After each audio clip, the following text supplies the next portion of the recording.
Hi friends, Karthi Deepa சீரியலை பற்றி தான் நம்ம இந்த வீடியோக்குள்ளே பார்க்க போகிறோம். ரம்யா வந்து தீபா மாதிரி அவங்க நடிச்சுட்டு மணமடையில் வந்து உட்காந்துருக்குறாங்க. இது விஷயம் தெரியாமல் கார்த்தி வந்து தாலி கட்டுறதுக்காக போகிறாங்க. அப்போ உண்மையிலேயே வந்து அது தீபா கிடையாது, ரம்யா தான் அப்படிங்கிற உண்மையை வந்து கார்த்தி கண்டுபிடிப்பாங்களா, அடுத்தது என்னெல்லாம் அந்த கதையில் நடக்க போகுது அப்படிங்கிறத பற்றி தான் நம்ம இந்த வீடியோக்குள்ளே பார்க்க போகிறோம். வாங்க நம்ம வீடியோக்குள்ளே போகலாம். தீபா வந்து அந்த ரவுடிகள்கிட்ட தப்பிச்சிருந்தாங்க. தப்பிச்சு அவங்க ஆட்டோவில் ஏறி வந்துட்டு இருக்கிறாங்க. அப்போ தீபா வந்து சொல்கிறாங்க, அண்ணா கொஞ்சம் அவசரமாக ஆட்டோ ஓட்டிட்டு போங்கண்ணா, கல்யாணத்தை எப்படியா தடுத்து நிறுத்தணும் அப்படின்னு சொல்லவும், சரிம்மா உனக்காக தான் நான் ரொம்ப ஃபாஸ்ட்டாக ஓட்டிட்டு இருக்கிறேன் பாரு அப்படின்னு சொல்லிட்டு ஆட்டோக்காரரும் சொல்கிறாங்க. தீபா வந்து ரொம்பவே பதட்டமாக இருந்துட்டு இருக்கிறாங்க. அந்த ரம்யா வந்து என்ன மாதிரிக்கே வந்து முகத்தை மாற்றிக்கிட்டு உட்காந்துருக்குறா. நான் உட்காந்துருக்குது நான் தான் நினச்சி கார்த்தி சாரும் தாலியை கட்டிடக்கூடாது, அதுக்கு முன்னாடி எப்படியாவது இந்த கல்யாணத்தை தடுத்து நிறுத்தணும் அப்படின்னு சொல்லி தீபா வந்து ரொம்பவே பதட்டமாக இருந்துட்டு இருக்கிறாங்க. அப்போ தீபா நினைக்கிறாங்க, சரி நம்ம வந்து ஃபோன் பேசி சொல்லிடலாமா அந்த விஷயத்தை அப்படின்னு சொல்லிட்டு ஆட்டோக்கார்ட்ட கேட்குறாங்க. அண்ணா கொஞ்சம் உங்கள் ஃபோனை கொடுங்கண்ணா அப்படிங்கவும் ஆட்டோக்காரரும் ஃபோனை கொடுக்குறாங்க. அப்போ தீபா வந்து கார்த்திக்கு ஃபோன் பண்ணுறாங்க. ஆனால் கார்த்தி வந்து யாருக்கிட்டேயோ அவங்க ஃபோன் பேசிகிட்டு இருக்கிறாங்க. அதனால் பிஸின்னு வந்துட்டு இருக்குது. ஐயோ கார்த்தி சார் யாருக்கிட்ட ஃபோன் பேசிகிட்டு இருக்காருன்னு தெரியல அப்படின்னு சொல்லி ரொம்பவே வந்து தீபா வந்து பதட்டமாக இருந்துட்டு இருக்கிறாங்க. இப்போ நம்ம யாருக்கு ஃபோன் பண்ணலாம், சரி நம்ம மீனாட்சி அக்காவுக்கு ஃபோன் பண்ணலாம் அப்படின்னு சொல்லிட்டு மீனாட்சிக்கு ஃபோன் பண்ணுறாங்க. ஆனால் அங்கே இருக்கிற சவுண்டில் வந்து மீனாட்சி வந்து ஃபோன் அடிக்கிறதே அவங்களுக்கு கவனிக்க மாட்டேங்கிறாங்க. இப்போ என்ன பண்ணுறதுன்னு தெரியல, யாருக்கு ஃபோன் பண்ணாலும் எடுக்க மாட்டேங்கிறாங்களே அப்படின்னு சொல்லி தீபா வந்து ரொம்பவே பயத்தோடு இருந்துட்டு இருக்கிறாங்க. சீக்கிரமாக போங்கண்ணா அப்படின்னு ஆட்டோக்கார்ட்ட சொல்லவும், சரிமா அப்படின்னா ஆட்டோக்காரரும் சொல்கிறாங்க. இங்கே பார்த்தோம்னா கல்யாண மண்டபத்தை தான் காட்டுறாங்க.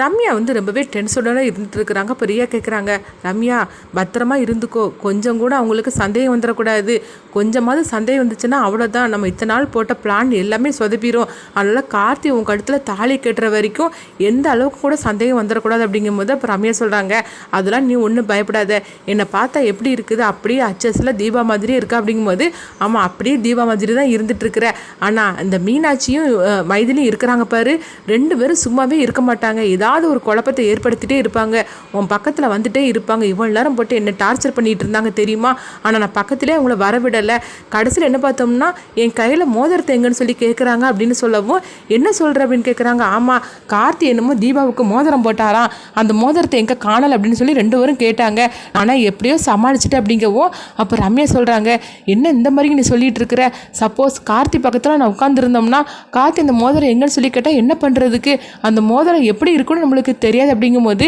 அதெல்லாம் நம்ம சமாளிச்சுக்கலாம், முகத்தையே நம்ம மாற்றி சமாளிச்சிட்டோம், ஆஃப்டர் அந்த மோதிரத்தை சமாளிக்க முடியாதா ஒன்றால், கொஞ்ச நேரம் நீ எப்படியாவது பல்ல கடிச்சிட்டு நீ சமாளிச்சிரு, கார்த்தி இன்னும் கொஞ்ச நேரத்தில் உங்கள் கழுத்தில் தாலி கட்டிடுவார், அதுக்கப்புறம் அவ்வளோதான் முடிஞ்சு போச்சுது அப்படிங்கிறாங்க. சரி அப்படிங்கிறாங்க. சரி நீ யாரு கண்ணிலையும் பற்றாத, நீ ஒழிஞ்சு இருந்துக்கும் அப்படின்னு சொல்லிட்டு ரம்யா வந்து ரியாட சொல்லிட்டு இருக்கிறாங்க. அப்போ மீனாட்சியும் மைதிலையும் வந்து காட்டுறாங்க. அப்போ மீனாட்சி வந்து ஒரு ஓரமாக இருந்துட்டு இருக்கும்போது அங்கே அபிராமி வராங்க. என்னம்மா என்ன இப்படி இங்கே இருந்துட்டு இருக்கிற, தீபா போய் அழைச்சிட்டு வர வேண்டியதுன்னு அப்படிங்கும்போது அப்போ மீனாட்சி வந்து மைதிலியை பார்த்து சொல்கிறாங்க, மைதிலி நீங்கள் போய் தீபாவை அழைச்சிட்டு வாங்க அப்படிங்கவும், என்ன நீ பாட்டுக்கு பேசாமல் இருந்துட்டு இருக்கிற, நீங்கள் ரெண்டு பேரும் போங்க அப்படின்னு அபிராமி சொல்லும் போது, இல்லை நான் அங்கேயே இருக்கிறேன் அப்படிங்கிறாங்க. ஏன் என்னாச்சு மீனாட்சி, ஏதாவது உனக்கு பிரச்சனை அப்படிங்கும்போது, அப்படிலாம் ஒன்றும் இல்லத்த அப்படிங்கிறாங்க. இல்லையே நீ இப்படிலாம் இருக்க மாட்டியே, ஏன் என்ன பிரச்சனை என்கிட்ட சொல்ல மாட்டியே அப்படிங்கும்போது, என்னை தீபா அடிச்சிட்டா அப்படிங்கிறாங்க. என்னது தீபா ஒன்று அடிச்சிட்டாளா, என்ன சொல்கிற, என்னால் நம்பவே முடியலையே அப்படிங்கும்போது, ஆமாம் தீபா என்னை அடிச்சிட்டா, அவளுடைய போக்கே சரியில்லை அப்படிங்கிறாங்க. அப்போ மைதிலி சொல்கிறாங்க, ஆமாம் மீனாட்சி சொல்கிறது எல்லாமே உண்மைதான், என்னன்னே தெரியல, நேற்று நைட் இருந்து தீபாவோட போக்கே சரியில்லை, காலையில் வந்து அவள் கிட்ட போனாலே பார்க்கணும் அவள் எரிச்சல் அடையிறா, அது மட்டும் இல்லாமல் அக்கா ஒன்றுமே பண்ணல, அவள் கையை தான் பிடிச்சாங்க, ஆனால் அதுக்கு போய் கண்ணத்தில் ஓங்கி அடிச்சிட்டா அப்படிங்கிறாங்க. என்னம்மா சொல்கிற, தீபா அப்படிப்பட்ட பொண்ணே கிடையாது, அவள் எப்போவுமே கோவப்படவே மாட்டாள, கோவப்படக்கூட மாதிரி நடந்தால் கூட அவள் சாந்தமாக தானே இருப்பாள், அவள் ஒன்று அடிச்சிட்டான்னு சொல்கிறது என்னால் நம்பவே முடியலையே அப்படின்னு அபிராமி சொல்லிட்டு இருக்கிறாங்க. இன்னொரு பக்கம் பார்த்தோம்னா ஜானகியும் தர்மலிங்கிட்ட தான் காட்டுறாங்க. அப்போ ஜானகி சொல்கிறாங்க, என்னங்க தீபா இந்த அளவுக்கு சுயநலமாக நடந்துக்கிட்டா, அவள் வந்து இந்த கல்யாணத்தை நிறுத்தன்னு சொன்னாக்கி கூட அவள் நிறுத்த மாட்டேன்னு சொல்லிட்டால, அதுவும் அவங்க அத்தைக்காக அவள் உயிரையே விட துணிஞ்சா, அப்படி இருக்கும்போது இன்னைக்கு வந்து அவங்க அத்தையோட உயிருக்கே ஆபத்து, கல்யாணத்தை எப்படியா தடுத்து நிறுத்திடலான்னு சொன்னால் பரவாயில்ல, அந்த கல்யாணம் நடந்தே தீரணும்னு சொல்கிறா தீபா, என்னங்க இந்த மாதிரிக்கு மாறிட்டா அப்படின்னு சொல்லிட்டு இருக்கும்போது மைதிலி அங்கே வராங்க. மைதிலி வந்து ஜானகிட்ட சொல்கிறாங்க, தீபா வந்து மீனாட்சியை அடிச்சிட்டா அப்படிங்கிறாங்க. என்ன சொல்லிட்டு இருக்கிற அப்படிங்கும்போது, ஆமாத்த மீனாட்சியை வந்து அடிச்சிட்டா, இந்த மாதிரிக்கெலாம் நடந்துக்கிட்டு இருக்கிறா, அவன் ஏன் இப்படிலாம் இருக்கிறானே தெரியல அப்படிங்கும்போது அப்போ ஜானகி வந்து தர்மலிங்கத்தை பார்க்குறாங்க. என்ன தீபா இந்த மாதிரிலாம் இருந்துட்டு இருக்கிறா அப்படின்னு சொல்லவும், ஒன்றுமே புரிய மாட்டுக்கா, அப்படிலாம் நடக்க மாட்டாள் அப்படின்னு எல்லாருமே வந்து தீபா பார்த்து ரொம்ப குழப்பத்தோடு இருந்துட்டு இருக்கிறாங்க. சரி போகட்டும், அவள் கல்யாணம் நடக்க போதில்ல, ஏதாவது டென்ஷனோடு இருந்துட்டு இருப்பாளா இருக்கும் அப்படின்னு அவங்களுக்குள்ளேயே பேசி சமாதானப்படுத்திக்கிட்டுதாங்க. அடுத்து பார்த்தோம்னா வந்து அபிராமி வந்து மைதிலிகிட்ட சொல்கிறாங்க, சரிம்மா நீ போய் தீபாவை அழைச்சிட்டு வா, அங்கே ஐயர் வந்து பொண்ணு மாப்பிள்ளையே வர சொல்லிட்டாங்க அப்படிங்கும்போது கார்த்தியும் மணமேடைக்கு வந்தாச்சு அப்படிங்கிறாங்க. சரிம்மா நீங்கள் போங்க, நான் போய் தீபாவை அழைச்சிட்டு வரேன் அப்படின்னு சொல்லிட்டு மைதிலி வந்து தீபாவை அழைக்கிறதுக்காக போகிறாங்க. அங்கே ரம்யா வந்து தீபா மாதிரி அவங்க வேஷம் போட்டுட்டு உட்காந்துருக்குறாங்க. அப்போ மைதிலி வந்ததுமே ரம்யா பார்க்குறாங்க, தீபாவா உன்னை அத்தை வர சொன்னாங்க அப்படின்னு சொல்லவும் ரம்யாவும் வந்து பயத்தோடய தான் போகிறாங்க, நம்ம கொஞ்சம் கூட மாட்டிடக்கூடாது அப்படின்னு சொல்லிட்டு பயத்தோடைய மைதிலி கிட்ட வராங்க. அப்போ மைதிலி வந்து அவங்க கையை பிடிக்கும் போது என் கையெல்லாம் நீ பிடிக்காது அப்படிங்கிறாங்க. ஏன் தீபா நீ இந்த மாதிரிலாம் நடந்துக்கிட்டு இருக்கிற, ஏன் உன் கையை பிடிச்சா என்ன தப்பு, நீ என்னென்னா காலையில் மீனாட்சியை போட்டு அடிச்சிட்ட, நீ ஏன் இந்த மாதிரிலாம் இருந்துட்டு இருக்கிற, நீ இப்படிலாம் இருக்க மாட்டியே, உன்னுடைய நடவடிக்கையே சரியில்லை அப்படின்னு மைதிலி வந்து தீபா போட்டு திட்டவும், இங்கே பாரு என்னை திட்டுற வழியெல்லாம் நீ வச்சுக்கிடாது அப்படின்னு சொல்கிறாங்க. என்ன நீ என்னை பார்த்து இந்த மாதிரிலாம் பேசிகிட்டு இருக்கிற அப்படிங்கும்போது, ஆமாம் உன்னை பார்த்து தான் பேசிகிட்டு இருக்கிறேன், நீ பேசாமல் போறியா, நானே வரும் அப்படிங்கவும் இவன் என்ன இப்படிலாம் நடந்துக்கிட்டு இருக்கிறாள் அப்படின்னு மைதிலியும் நினைக்கிறாங்க. அடுத்து பார்த்தோம்னா ரம்யா வந்து அவங்க கீழே மணமடைக்கு அழைச்சிட்டு வந்துருந்தாங்க. அப்போ கார்த்தி பக்கத்தில் அவங்கள உட்கார வச்சுட்டு இருக்கிறாங்க. இங்கே பார்த்தோம்னா தீபாவை தான் காட்டுறாங்க, அவங்க டிராஃபிக்கில் மாட்டிக்கிட்டுதாங்க. அப்போ தீபா சொல்கிறாங்க, ஐயோ என்னென்னா டிராஃபிக்கில் மாட்டிக்கிட்டோம் அப்படிங்கும்போது, ஆமாம்மா என்ன பண்ணுறதுக்கு அப்படிங்கிறாங்க. என்ன எப்படியாவது சீக்கிரமாக போயிருங்க, முகூர்த்த டைம் வந்து முடிஞ்சிடக்கூடாது, அதுக்குள்ளேயும் சீக்கிரமாக போய் ஆகணும், அந்த கல்யாணத்தை எப்படியாவது தடுத்து நிறுத்தணும் அப்படிங்கிறாங்க. சரிம்மா கொஞ்சம் அவசரப்படாத, இப்போ டிராஃபிக் முடிஞ்சிடும், நம்ம சீக்கிரமாகவே போயிடலாம் அப்படிங்கிறாங்க. எப்படியாவது குறுக்கு வழி ஏதாவது இருந்துச்சுன்னா போயிருங்க அப்படி சொல்லும் போது, சரிம்மா நான் உனக்காக தான் இந்த அளவுக்கு நான் ஸ்பீடாக வந்துட்டு இருக்கிறேன், கொஞ்சம் பொறுமையாக இருமா அப்படின்னு ஆட்டோக்காரன் சொல்லிட்டு இருக்கிறாங்க. தீபா ரொம்பவே பதட்டத்தோடு இருந்துட்டு இருக்கிறாங்க. அடுத்து கார்த்தி பக்கத்தில் வந்து ரம்யா உட்கார வச்சுட்டாங்க. அப்போ வந்து ரம்யா ரொம்பவே சந்தோஷப்பட்டுட்டு இருக்கிறாங்க. இன்னும் கொஞ்ச நேரத்தில் என் கழுத்தில் கார்த்தி வந்து தாலியை கட்டிடுவார், அதுக்கப்புறம் நம்ம நினச்சது எல்லாமே நடந்துடும், தீபாவோட கதையை நம்ம முடிச்சிடலாம், அதுக்கப்புறம் நிரந்தரமாக கார்த்தியோட பொண்டாட்டியாக நான் வாழ ஆரம்பிச்சிடும் அப்படின்னு ரம்யா ரொம்பவே சந்தோஷப்பட்டுட்டு இருக்கிறாங்க. ரியா வந்து ஒளிஞ்சு நின்று பார்க்குறாங்க. இன்னும் கொஞ்ச நேரத்தில் கார்த்தி வந்து ரம்யா கழுத்தில் தாலியை கட்டிடுவான், அதுக்கப்புறம் நம்ம நினச்சது தான் எல்லாமே நடக்க போகுது, நம்ம ஆனந்தை நம்ம கல்யாணம் பண்ணிக்கிடலாம், எல்லாமே நம்ம திட்டப்படி நடந்துடும் அப்படின்னு சொல்லிட்டு ரியாவும் வந்து ரொம்பவே சந்தோஷப்பட்டுட்டு இருக்கிறாங்க. அப்போ தாலி கட்டுறதுக்காக வந்து தாலியை ஐயர் வந்து எடுத்து கொடுக்குறாங்க. தாலியை கட்டுங்க அப்படின்னு சொல்லும் போது கார்த்தி வந்து தாலி எடுக்கிறதுக்காக போகிறாங்க. அப்போ வந்து அந்த லேடி சாமியார் அங்கே வந்துருந்தாங்க. வந்ததுமே வந்து கல்யாணத்தை நிறுத்துங்க அப்படிங்கிறாங்க. இதை பார்த்ததுமே வந்து அபிராமி அதிர்ச்சி அடைகிறாங்க. என்னது இந்த சாமியார் வந்திருக்கிறாங்க, வந்ததுமே கல்யாணத்தை நிறுத்த சொல்கிறாங்களே, என்னாச்சு அப்படின்னு சொல்லி கேட்டுட்டு அபிராமி வந்து ஓடுறாங்க. என்னம்மா வாங்கம்மா அப்படின்னு சொல்கிறாங்க. நீங்கள் எதுக்காக கல்யாணத்தை நிறுத்த சொன்னீங்க அப்படிங்கும்போது, எல்லாத்துக்குமே ஒரு காரணம் இருக்குது அப்படிங்கிறாங்க. நீங்கள் என்ன சொல்கிறீங்கன்னு ஒன்றும் புரிய மாட்டேங்க அப்படின்னு அபிராமி சொல்லிட்டு இருக்கும்போது தீபாவும் அங்கே வந்துருந்தாங்க. தீபாவை பார்த்ததுமே எல்லாருமே அதிர்ச்சி அடைகிறாங்க.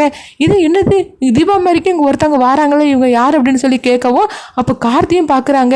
இங்கே என்ன நடக்குது, நம்ம பக்கத்தில் தீபா உட்காந்துருக்குறா, அங்கே இருந்து ஒரு தீபா வாரா, இங்கே என்னதான் நடக்குன்னு ஒன்றும் புரிய மாட்டேங்க அப்படின்னு பார்க்கவும் அப்போ வந்து தீபா சொல்கிறாங்க, என்னங்க உங்களுடைய தீபா நான் தாங்க, எங்கள் பக்கத்தில் இருக்குது உங்கள் தீபாவே கிடையாது அப்படிங்கிறாங்க.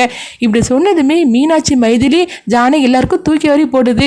இங்கே என்ன நடந்துக்கிட்டு இருக்குன்னு தெரியல, கார்த்தி பக்கத்தில் இருக்கிறது நம்ம தீபா கிடையாதா, அதனால தான் இந்த மாதிரிக்கெல்லாம் நடந்துக்கிட்டு இருந்தாளா, அப்போ கார்த்தி பக்கத்தில் இருக்கிறது யார் அப்படி சொல்லும் போது ரம்யா சொல்கிறாங்க, இல்லை நான் தான் உண்மையான தீபா, அவள் போலி தீபா, நான் தான் உண்மையான தீபா அப்படிங்கிறாங்க.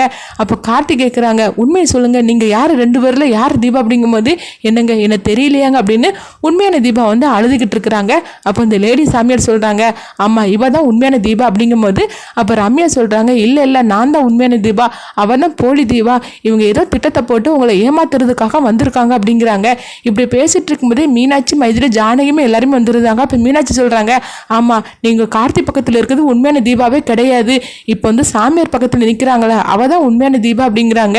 நீ எப்படி சொல்ல முடியும் அப்படின்னு ரம்யா வந்து கேட்கும்போது, ஆமாம் நேற்று நைட்டில் இருந்தே உன்னுடைய மாற்றம்லாம் தெரியதான் செய்யுது, அப்போ நீ வந்திருக்கிறது யாருன்னு உண்மையை சொல்லு அப்படிங்கிறாங்க.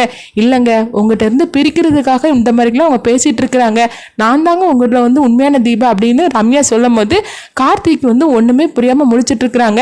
இங்கே என்ன நடக்குதுன்னே ஒன்றும் புரிய மாட்டேங்குது அப்படிங்கும்போது அப்போ வந்து கார்த்தி வந்து சரவணன்ட்டு கேட்குறாங்க, சரவணா ரம்யாவை வந்து எங்கே இருக்கான்னு தெரிஞ்சு போச்சு அப்படிங்கும்போது எங்கே இருக்கானே தெரியல அப்படின்னு சொல்லவும் இங்கே என்ன புது குழப்பமாக இருந்துட்டு இருக்குது, ரெண்டு தீபா நிற்கிறாங்க, இங்கே யார் உண்மையான தீபான்னு ஒன்றுமே புரிய மாட்டேக்கு, ஆனால் பொண்ணு மாதிரிக்கு இருக்கப்பட்டவளை தான் எல்லாருமே சந்தேகத்தோடு சொல்லிட்டு இருக்கிறாங்க, உண்மையை சொல்லி நீ யார் அப்படின்னு சொல்லி கேட்குறாங்க. கார்த்தி என்னங்க என்னை பார்த்தா உங்களுக்கு தெரியலையா, நான் தாங்க உங்கள் உண்மையான தீபா அப்படின்னு சொல்லிட்டு ரம்யா வந்து எவ்வளவோ அழுது நடிச்சு ஆர்ப்பாட்டம் பண்ணிட்டு இருக்கிறாங்க.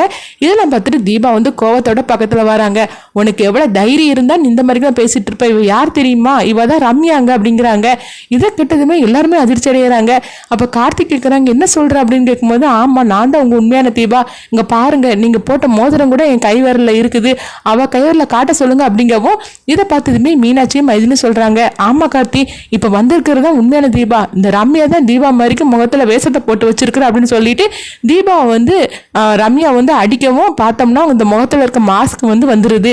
இதை பார்த்ததுமே கார்த்திலேருந்து எல்லாம் அதிர்ச்சி அடைகிறாங்க. அப்போ அந்த லேடி சாமியார் வந்து இதெல்லாம் பார்த்துட்டு அவங்க சிரிக்க ஆரம்பிச்சிருந்தாங்க.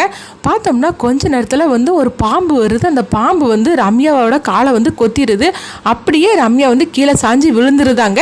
இந்த மாதிரி தான் அந்த கதையை எடுத்துகிட்டு போவாங்க. அடுத்து என்னென்னு சொல்லி நம்மளும் வெயிட் பண்ணி பார்க்கலாம்.